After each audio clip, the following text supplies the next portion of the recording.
Welcome to the Genius Factory. Enjoy the video. You begin by prepping efficiently. Wash greens and vegetables under cold water, then spin or pat dry so dressing sticks.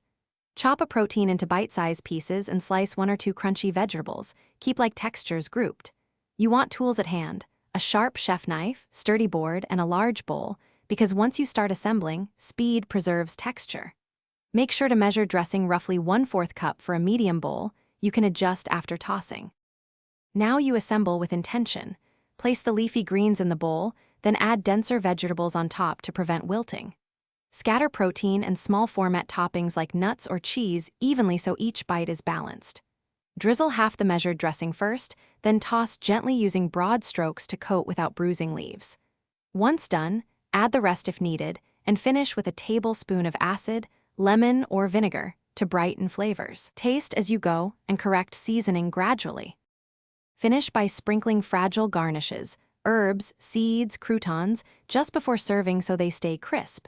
You plate or portion quickly. Salads lose crunch the longer they sit with dressing. If the salad becomes soggy, drain excess liquid, pat components dry, and revive with fresh greens and a lighter drizzle of dressing. Make sure to store leftovers with dressing separate in an airtight container, because separating keeps textures intact and extends freshness up to 48 hours. Thanks for watching. If you found this helpful, don't forget to like and subscribe.